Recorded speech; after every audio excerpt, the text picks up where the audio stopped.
그냥 의자 치우시면 됩니다. 뉴욕 오페라 극장에서 차별받은 한국 여성, 그날 그녀의 친구들이 만든 기적. 여러분은 혹시 뉴욕 메트로폴리탄 오페라 극장을 가보신 적 있나요? 세계에서 가장 권위 있는 그 무대에서 일어난 이 이야기를 들으시면 정말 놀라실 겁니다. 한국에서 온 어머니 한 분이 딸의 연주회를 보러 갔는데 좌석표를 들고 있는데도 당신 자리가 아니다라며 막혔거든요. 그런데 그때 무대 위에서 일어난 일은 정말 상상도 못한 반전이었습니다. 아무도 예상하지 못했던 그 순간 한 명 두 명씩 자리에서 일어서기 시작했어요. 41세 피아니스트 김세린, 바로 저의 이야기를 들려드릴게요. 본 영상은 개인정보 보호를 위해 스토리를 재구성한 이야기입니다. 여기서 잠깐. 여러분들의 구독과 좋아요는 대한민국의 위대함을 널리 알리는 큰 힘이 됩니다.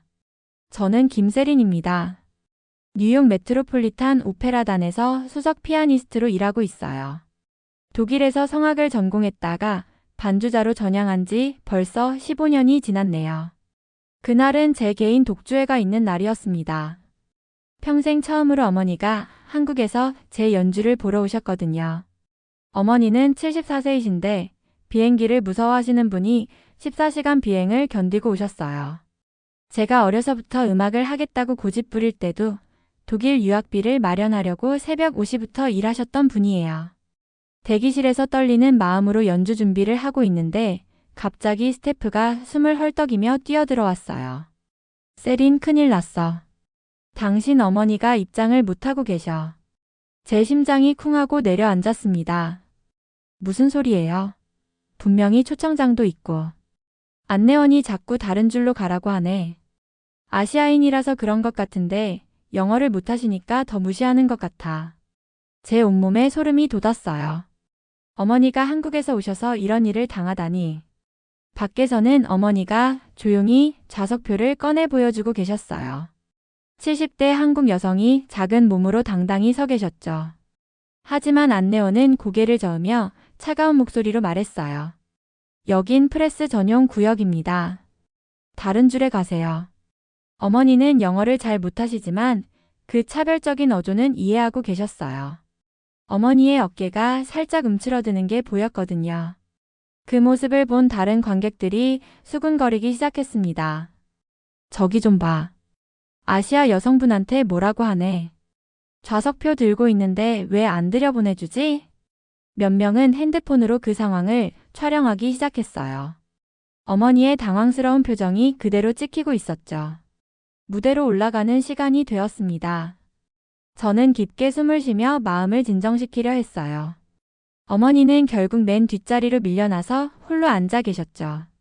피아노 앞에 앉으니 관객석이 한눈에 들어왔습니다. 200여 명의 관객들, 그중 절반 정도는 아직도 어머니와 안내원 사이에 실랑이를 힐끗힐끗 쳐다보고 있었어요. 제 가슴 속에는 분노와 슬픔이 뒤섞여 있었습니다. 하지만 저는 그 감정을 음악으로 승화시키고 싶었어요. 건반에 손을 올렸습니다.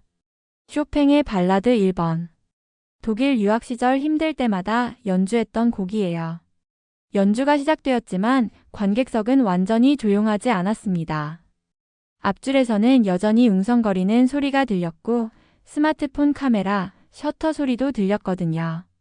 그때 저는 의도적으로 연주를 멈췄습니다. 30초 동안 완전히 손을 멈추고 관객석을 똑바로 바라봤어요. 제 눈에는 눈물이 고여 있었지만 흘리지는 않았습니다. 극장이 조용해졌습니다. 200명의 시선이 모두 저에게 집중되었죠. 그 침묵 속에서 저는 어머니를 찾았어요. 맨 뒤에서 저를 바라보고 계시는 어머니의 눈빛에는 미안함과 자부심이 동시에 담겨 있었어요. 저는 그제야 다시 연주를 시작했습니다. 이번에는 처음보다 훨씬 더 강렬하게, 더 깊게요. 피아노 건반을 누르면서 저는 과거를 떠올렸습니다. 독일 유학 시절 음대에서 겪었던 그 아픈 기억들 말이에요. 20대 초반 쾰른 음대에서 마스터 클래스를 받던 날이었어요. 교수님이 제게 차갑게 말했던 게 아직도 선명해요. 김양, 당신 실력은 인정하지만 여기서는 아시아인이라는 한계가 있어. 특히 성악은 더욱 그렇고. 그 말을 들었을 때 제 심장이 얼마나 아팠는지 모르겠어요. 독일어도 완벽하지 않던 저는 아무 말도 할 수 없었거든요. 그때도 저는 아무 말 하지 않았습니다. 대신 더 열심히 연습했죠. 새벽 4시까지 연습실에서 피아노를 쳤어요. 손가락이 부르트고 어깨가 결릴 때까지요. 성악에서 반주자로 전향한 것도 그런 이유였습니다.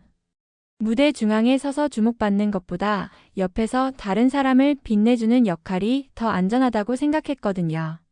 차별받을 일도 적고 상처받을 일도 적으니까요. 하지만 오늘은 달랐습니다. 제 연주의 역구 어머니가 보고 계셨거든요. 더 이상 숨을 수는 없었어요. 나는 소리 대신 음악으로 말한다.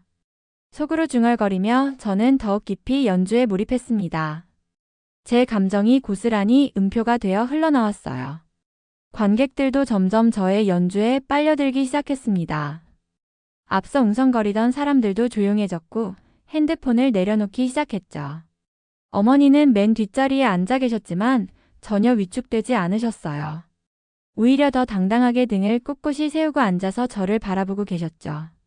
그 모습을 보는 순간 저는 어릴 때 기억이 떠올랐습니다.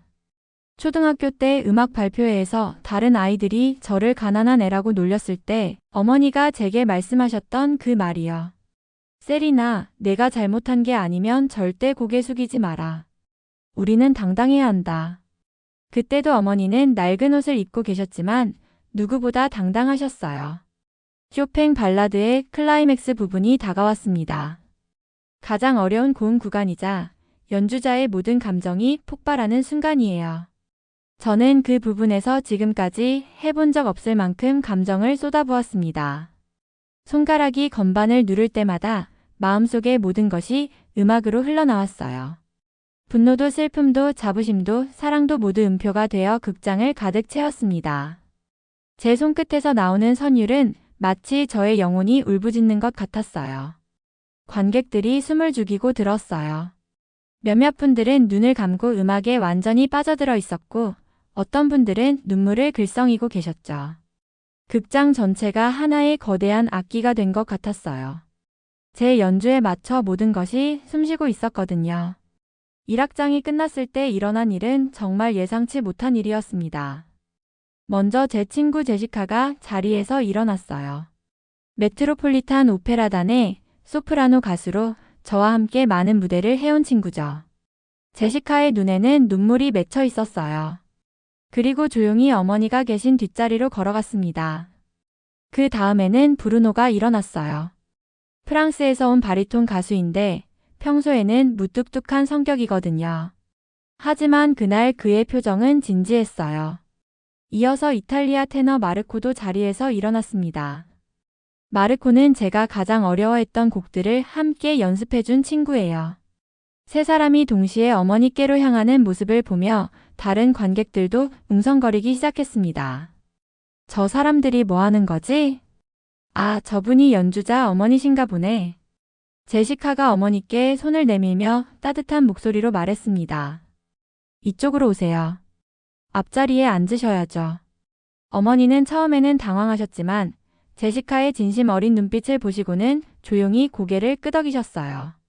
안내원이 다가와서 말리려고 했지만 브루노가 단호하게 말했어요. 이분은 오늘 연주자의 어머니입니다. 당연히 앞자리에 앉으셔야죠. 문제가 있으면 저한테 말하세요. 마르코도 자신의 자리를 어머니께 양보하며 말했습니다. 제 어머니였다면 어땠을까요? 저도 똑같이 화가 났을 겁니다.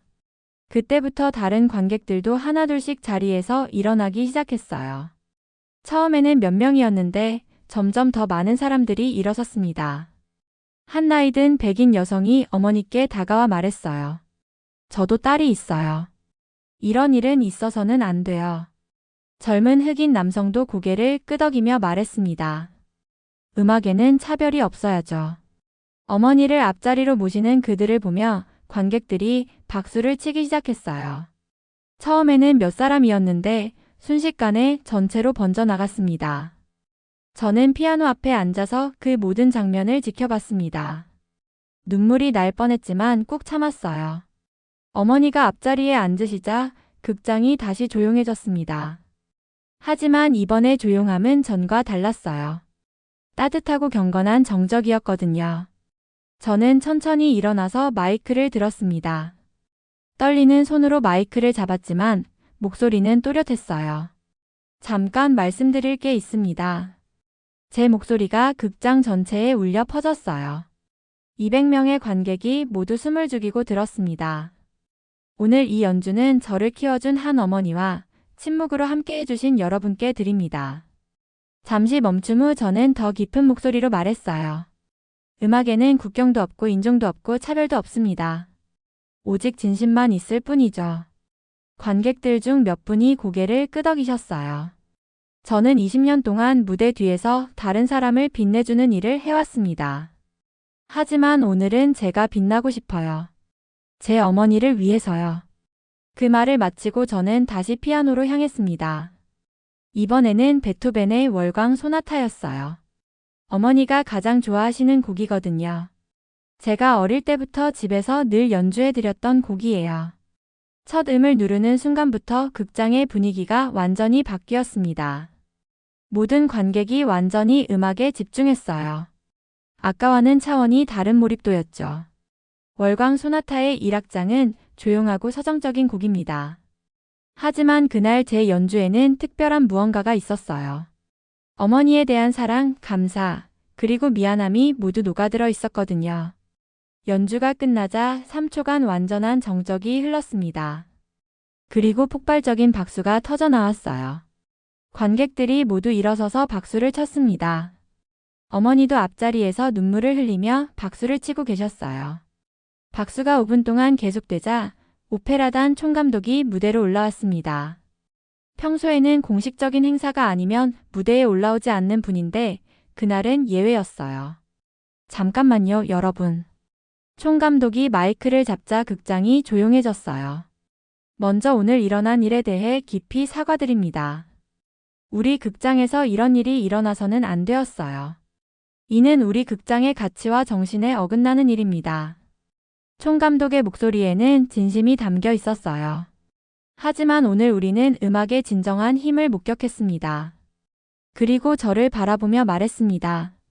김세리는 우리 오페라단 역사상 가장 고귀한 연주를 선사했습니다.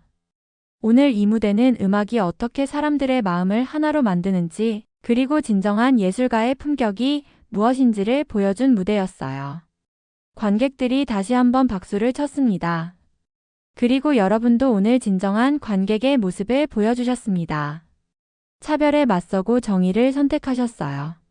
총감독이 어머니를 향해 손을 내밀었어요. 어머님, 무대로 올라오세요.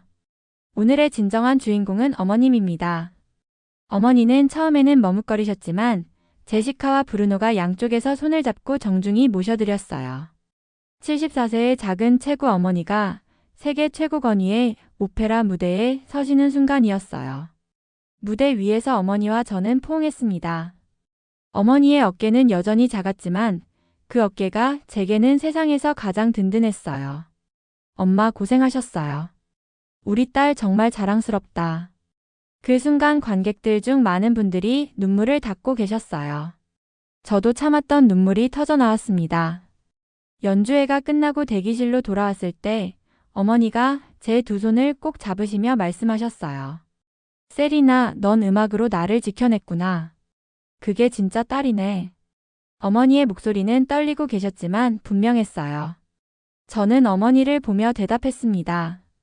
엄마가 절 지켜주셨던 것처럼요. 오늘은 제가 지켰어요. 어머니는 제 뺨을 쓰다듬으시며 웃으셨어요. 그 미소에는 평생의 고생과 사랑이 모두 담겨 있었어요. 그래, 우리 딸이 이렇게 훌륭한 사람이 되었구나. 엄마가 얼마나 자랑스러운지 몰라. 제시카와 브루노, 마르코도 대기실로 찾아왔어요. 세린, 오늘 정말 멋있었어. 우리도 많이 배웠다고. 브루노가 어머니께 정중히 인사를 드렸어요. 어머님, 오늘 정말 자랑스러우셨을 것 같아요. 세린은 우리의 자랑이에요. 어머니는 서툰 영어로 대답하셨습니다. 고맙습니다. 딸이 좋은 친구들을 만났네요. 제시카가 어머니 손을 잡으며 말했어요. 어머님이 세린을 잘 키우셨어요. 오늘 그걸 모두가 봤어요. 우리는 모두 함께 웃었어요. 그 웃음 속에는 따뜻함과 연대감이 있었거든요. 극장을 나서면서 저는 어머니께 물었습니다. 엄마, 한식 먹으러 갈까요? 김치찌개 드시고 싶으시죠? 어머니는 제 팔짱을 끼며 환하게 웃으시며 대답하셨어요. 그래, 딸이랑 맛있는 거 먹자. 오늘 같은 날엔 축하해야지. 그날 밤 우리는 코리아타운 작은 식당에서 김치찌개를 먹으며 이야기를 나누었습니다. 어머니는 계속 제 손을 잡고 계셨어요. 세리나, 오늘 내가 얼마나 자랑스러웠는지 몰라. 엄마가 평생 살면서 가장 행복한 날이었어. 저도요, 엄마. 엄마가 계셔서 용기가 났어요. 엄마가 없었다면 오늘 같은 일은 없었을 거예요. 그렇게 우리는 뉴욕의 밤을 함께 보냈습니다. 음악이 만들어준 기적 같은 하루였어요. 지금도 그날을 생각하면 가슴이 벅차오릅니다. 차별은 여전히 존재하지만 진심과 실력, 그리고 함께 해주는 사람들이 있다면 이겨낼 수 있다는 걸 배웠거든요. 여러분도 힘든 순간이 오면 저희 이야기를 기억해 주세요. 때로는 침묵이 가장 강한 목소리가 되고 음악이 모든 벽을 허물 수 있답니다. 오늘의 사연은 여기까지입니다. 지금까지 월드스토리TV 저는 유나였습니다. 여러분의 생각을 댓글에 작성해 주세요. 또한 대한민국의 위대함을 널리 알리기 위해 구독, 좋아요로 함께 해주세요. 오늘도 좋은 하루 되세요. 감사합니다.